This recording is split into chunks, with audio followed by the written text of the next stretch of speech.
Hi Aquarius, welcome to your week ahead taroscope with me, Raphael from Reydiant Reality. It's an absolute pleasure to have you. Thank you so much for being here. Thank you so much for joining me. Quick note about my readings, they are for your sun, moon and ascendant sign. So whether you're a sun, moon or rising sign Aquarius, this is for you. And I always advise that you watch all three to give you a clearer, more complete picture of how these speak to you and which part of you I resonate with as a reader. So before we start, as always, I would like to bless my decks of cards with all forms of love, light, peace, prosperity and abundance, and I pray that the messages that come through are ultimately clear and concise and they help us all on our paths to our highest vibrational good. So before we start, quick announcement. I am hosting an intuition activation webinar, and if you would like to be a part of that, you can hit the link in the description box below. It's on the 20th of March, so you've got plenty of time to sign up. You can come along. It's going to be the activation. There will also be a whole, well, I say a whole bunch. There's also going to be a couple of goodies attached to this for you as well. Resources that you can use. We're going to be talking all things intuition, and then on top of that, we are going to go into the activation of your intuition as well. If you want to be a part of it, hit the link in the description. So your key to the week this week is the Temperance card, funnily enough, which talks to and speaks of the intuitive energy, the intuitive energy that you have to bring yourself and your life into some form of alignment. This is about doing the work on the internal level. So this week, really, you're going to be paying attention to what it is that you want to manifest and where the shortfall is. And I actually feel like this might come through a conversation that you have with a friend, a family member, maybe with, maybe even with a mentor of some sort. That's definitely possible, or maybe even a guru for some of you. Something's going to be highlighted to you this week about the shortfall between where you are and where you want to be and how you can bridge that gap. It's going to be really important for you to get what's the word it's going to be really important for you this week to get ahead.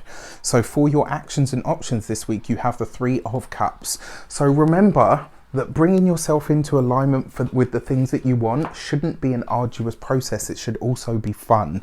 This, for some of you, this could be an old friend, an old teacher, an old mentor makes themselves known again. So you could be bumping into somebody, or you could be reconnecting with somebody that was once someone that you revered or looked up to. This person is really going to help you this week, actually. I think they, maybe something that they say to you highlights to you the kind of changes that you've actually made so far, and then more importantly, it's going to show you, right, okay, this is what I need to do to finish this journey, this ultimate bigger long path that I've been on. For your communications and conversations, you have the Death card, right? Interesting, because Temperance is the card that follows death, right? Death is 13, Temperance is 14. And what I find interesting about this is this week you are going to be having conversations about what needs to come to an end, what maybe you're phasing out. This could be really highlighting to you where your fears are this week. And you might be really surprised at what is uncovered through the conversations that you have, especially if you're connecting or reconnecting with, like I said, an old mentor, an old teacher, somebody that you consider a mentor and a teacher now. Doesn't necessarily have to be somebody from the past, but with the Three of Cups, it's likely. But yeah, something this week is going to be highlighted to you about where your fear is getting in the way of you moving forward. For those of you that work for somebody else, yeah, I mean, with the Temperance card, it kind of suggests that you are balancing your own wants and needs with what the expectations are that are placed on you at the moment. And it does kind of feel like up until now, maybe you've bitten your tongue at work. Maybe you've been afraid to speak your truth. Maybe you haven't wanted to say how you really feel for fear of repercussion.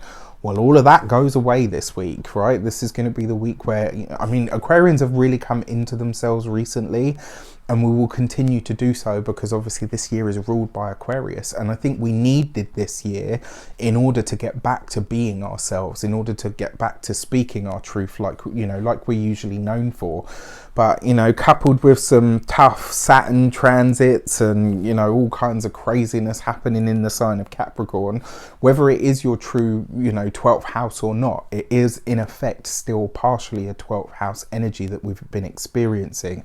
And so on the other side of this, now we're starting to, right, you know, whatever happens in the 12th house, I really believe this, it kind of tears you down and apart, and then when it all comes into the first house, it starts to rebuild you, but in a way that is very changed. For those of you that work for yourselves, business owners, entrepreneurs, there's something that you are going to have to let go of this week. This is going to be one of those weeks where you are saying, right, okay, something has to give. There's something that I am either no longer interested in doing or something that I can no longer do. And this week you're just being really honest about it. And it might be scary. It might be something that makes you kind of go, ooh, you know, if I don't do this, or if I give up on this, or if I let this go, what is going to be the outcome? Well, you're only going to know that once you sort of take that avenue. And then for those of you that are retired or no longer working for any reason, this could be a week where you are called upon to assist somebody who is maybe in the winter of their lives.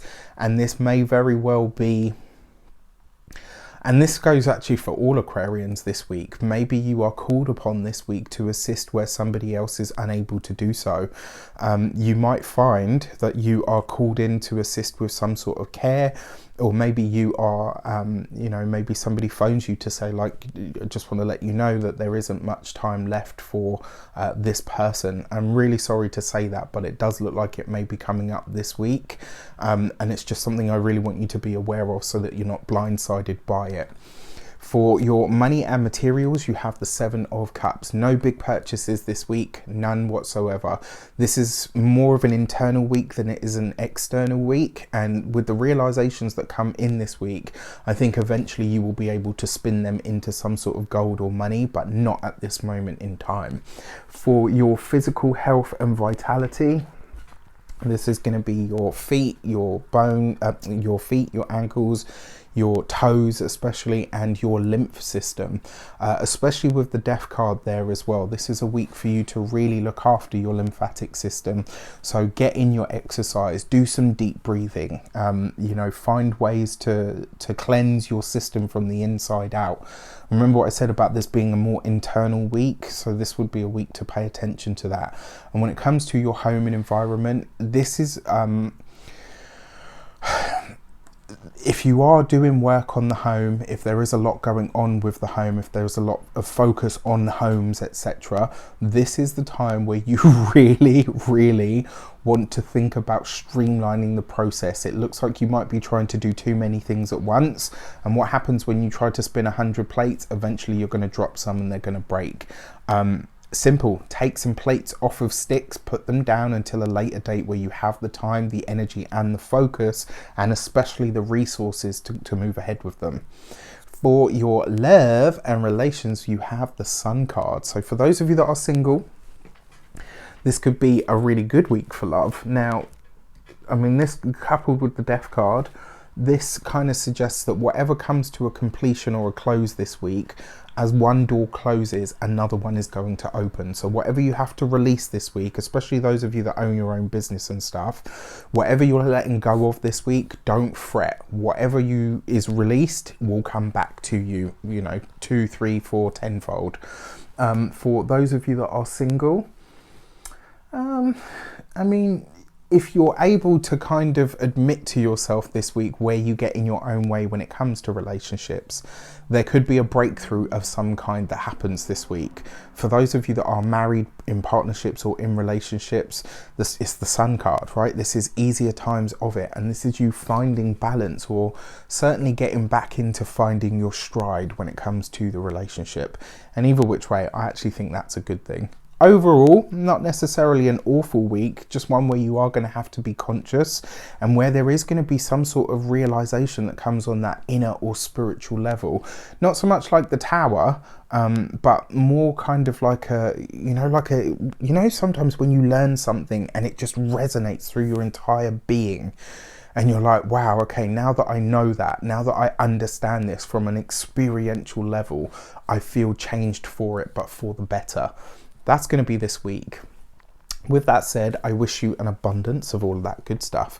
Take care. Let me know in the comments how it shapes up, and I'll see you soon.